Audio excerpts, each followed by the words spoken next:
Hello, and welcome back to another episode of the Real Estate Investors Club podcast brought to you by Terrie and Axel. Hi, Terrie. How are you Yeah, today? I'm great, Axel. Let's do this. Let's do this. So, we were obviously just talking a little bit before we started. There is so much happening right now. And one of the ideas is that, Terrie, you're just saying that you're in the midst of all, obviously, the renewals are done for the most part, and that you are seeing plenty of things. And so, we thought today we'd talk about, I'd love to get your pulse on the market. Like, what are you seeing right now in terms of rentals? Yeah. So I think rather than give you just a snapshot of right this second, let's back the truck up maybe between the 4 to 6 months window, because I think that's going to give us a bit of backstory.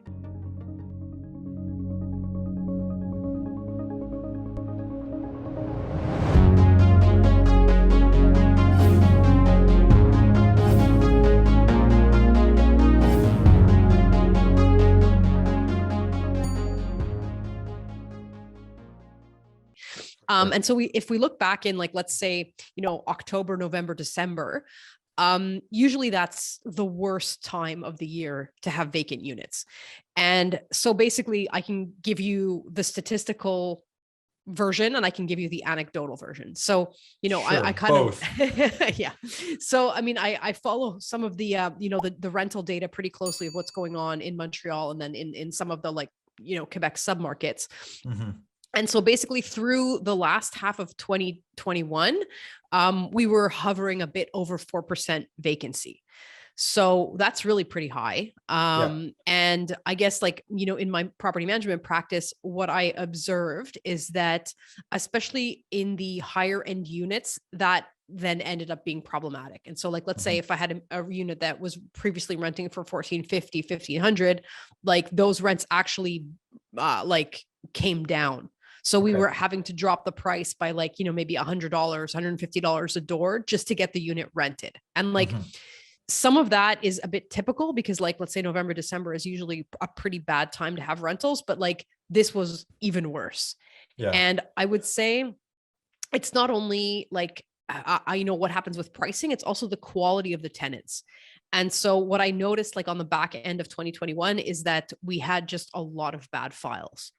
So Oh. basically what I assumed was that, people were getting either kicked out or evicted or having some kind of problem in the other place that they live. And then they were, like, looking to apply for our unit because they needed somewhere to live. Okay. And So that's what I wanted to clarify. When you say bad files, you mean you had a visit and you had candidates, and when you actually went through, they were not particularly good tenants. yeah, well, I mean, consistently either previous issues at the rental board or else bad credit. Okay. And so, like, we ended up giving a pass on a lot of files, which then meant that the unit stayed vacant longer, even though we're having applications, like we weren't Mhm. accepting those Mhm. candidates.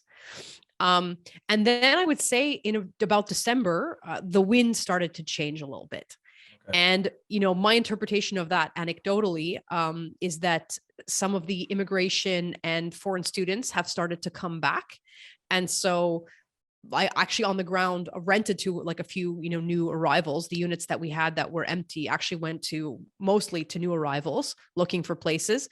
And then that just kind of feeds out into the rest of the market because as everything becomes tighter, even the local people who are looking then end up applying as, spring kind of heats up. So I do have some hope for this rental season in that, anecdotally, what I'm seeing on the ground, there's a better quality of candidates and it's taking less time to turn around. Um, and then if you also look just at the data, like basically the CMHC report on the rental market came out, I guess it's been, I don't know, maybe three weeks to a month. And they're calling Montreal as a balanced rental market at 3% vacancy now. Yeah. So that was, like, at the end of the year. So as we're looking forward to July, I think things are going to start looking a bit better for us, And us when you say, landlords. yeah, and when you say it's going to pick up, that means that there's going to be more and more demand, and vacancy is going to decrease. Correct. So, like, Mhm. basically what we want to see is, like, what we would like to see is for the vacancy rate to decrease so that there's less vacant units on the market, which Mhm. then has upward pressure on Push. rents, Yeah. and also means that we have more a possibility to select between the candidates we get. Because if you have a choice between two or three files, the chances that you actually find tenants you want to rent to is better. I just want to go back on something that you said that I feel is very important to point out for people listening, because you said like, oh, well, sometimes like we kind of extended the vacancy even though we had applications. And I know it's a mistake I've made in the past to be like, okay, I can't do another month. Too bad, I'll just take him. He's not the ideal. I have always regretted that choice. And it's something that, and I'm sure you have maybe some horror stories, or maybe not because your process is so robust, but like of don't fall for it. You're better off having one more month of vacancy than having a bad tenant for a year. You will regret it. Yeah, no, I mean, that's absolutely true. I don't think I could have said it said it better myself. And like every time, because there's the hard data, right? There's the credit check, there's the references, there's all that. And then there's, sometimes you have a gut feeling, or sometimes you like want to give somebody a chance. And pretty much every time I've made that call, I've ended up regretting it. Mhm. But I'm gonna just like share a quote with you. My dad is also in business, and he used to say to my brother and I when we were kids, he used to say, "Hungry man eats poison." Yes. And Wow. I think that's like an apt description of what happens when you have a unit that's been vacant for a while. Maybe you invested some money into making it look nice, and now you're desperate to rent it. Like, my advice is wait for a good file, because one additional month that you might get of rent coming in, if that person creates problems, or if they destroy the unit or create some kind of damage, like, you're going to just end up paying for that later on. So you're kicking the Mhm. can down the road. Mhm. And just before we continue, you actually reminded me. I've been helping a friend since January who with his wife, they bought a house, they had a baby. And so he's renting out his condo, and he helped me like, hey, can you help me with the process? I'd love to. And I just told him, whenever you have a good visit, send me the name and the email. I'll send you the Corpic application. They can fill it up, and, we'll do it amongst it. And he found someone who's like, she's great. She's perfect. She's a lawyer. She's going to be fantastic. And this and that. I'm like, okay, let's just fill out the application. The application comes back. She's not a lawyer. And then I'm like, okay, just with the application, we didn't even run a background check. There's already like holes in the story. We run the full background. 2 cases at La Régie in the last year and a half, unpaid. She was I don't want to say convicted, but she was found guilty, and so on. And I just reminded him of like, this is why you do it. Don't say you're going to rent it to them. Just say, we'll walk you through the process. I will send you the documents, so you share it with them because they pay for it, and all that. And he was like, oh, but come on, like, it's been empty for 2 months, and just take your time, select the proper person. Anyways, and so now he found an amazing couple who just arrived in town, and that was the dream rental. There, sorry. No, good anecdote. We've all made that mistake. Don't fall for it. Just wait. You're better off having an empty unit than a problematic one. Yeah, absolutely. Mm. And I mean, if you want, we can talk a little bit also about some submarkets, right? Because what I've been talking about is basically Montreal. Yeah. Obviously, outside of Montreal, I have a little bit less, personal experience to share. But as I went through that CMHC rental report, what I Mhm. can tell you is the vacancy rate in the suburbs of Montreal is around 1%. Wow, that means a lot, though. That means, no, it means a That's lot. So like, incredible. yeah, yeah. Especially Laval is apparently a very tight market. So, I Mhm. mean, that's, an interesting data point, Yeah. for those kind of units. And, I mean, I'm starting to acquire some buildings in Trois-Rivières, so I'm a little bit familiar also with what's going on in the rental market there. Apparently Yeah. What's going their on? rental market is super tight, and it's the, Quebec, what's it called? Like a urban center that has the fastest progressing rents. Oh, wow. Yeah, but Yeah. let's not forget that it was so low already. I mean, people were still Yeah. paying 350 for a 4.5 downtown. So, but Yeah. yes, I'm not No, surprised. absolutely. But I mean, Mhm. the buildings are priced as a function of that, right? So if True. if one's looking at a place where there's like kind of an interesting, spread between building values and current rents and where the rents are going, it's just interesting to note that that's a fast progressing center. Mhm. So Do you remember roughly what was the vacancy rate over there? look, I don't remember offhand. I don't want to say something silly. Like, Mhm. I want to say around somewhere around 2%. But what I did retain is the progression of the rents, which means that like vacant units there are renting for a lot more than occupied units. Yeah. And it just means there's just a lot of demand, and that's going to be Yeah. favorable for the next couple of years. That's Yeah. that's that's actually great also for buildings and le parc immobilier. It's going to get more attention, it's going to get more maintenance, it's going to be valued higher, it's going to attract investors. Okay, so we talked a little bit about Montreal. You said Laval, and there's been a lot of demand for the suburban cities. Yeah. Do you know anything about Sherbrooke and Quebec City? I'm less familiar with those markets, and because I don't have any holdings there. I kind of watch those less closely. But what I retained on the general Quebec market is that it seems to be slightly unbalanced on the landlord side. So like basically, I think Montreal had one of the highest vacancy rates, around 3%, and the rest of the province was below 3, which means that it's a landlord's market, not a tenant's market in terms of rents. And rent progression, I think, consistently across the province was looking like it's, sort of trending upwards towards the end of 2021. Yeah.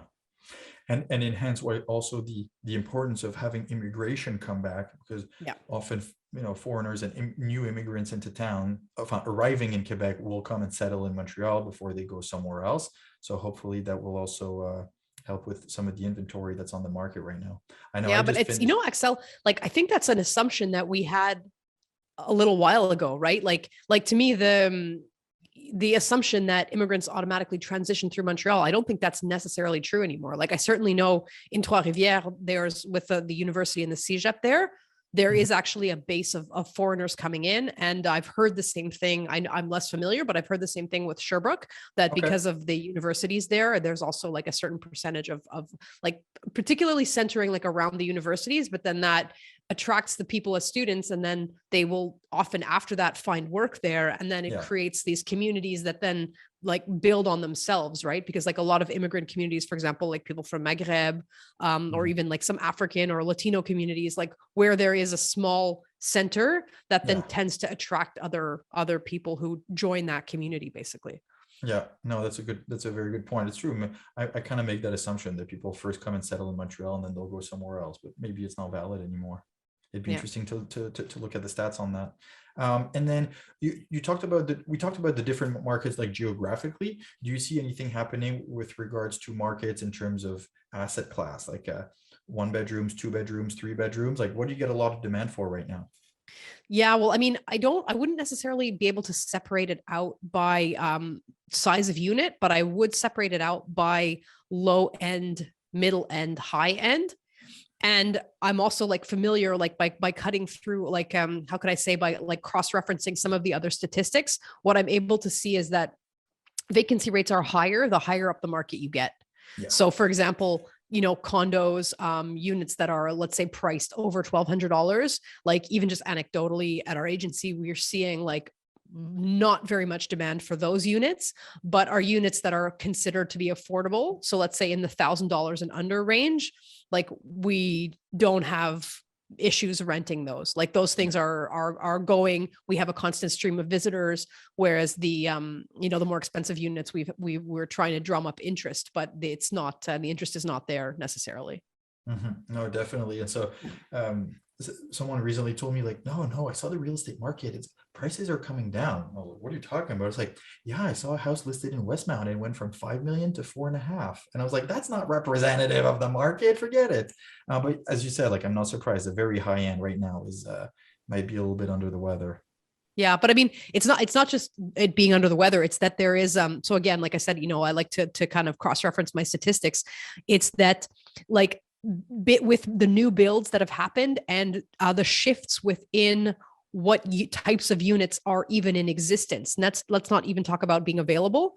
But so for example, in Montreal, the statistics are that for 13% of the units are considered to be affordable, the ones that are on the market. And yet 20% of people in Montreal are in a class of people that needs those units. Yeah. So basically at the bottom end of the market, you have this mismatch, right? Like we have 13% of the units available are affordable, catering to 20% of the population.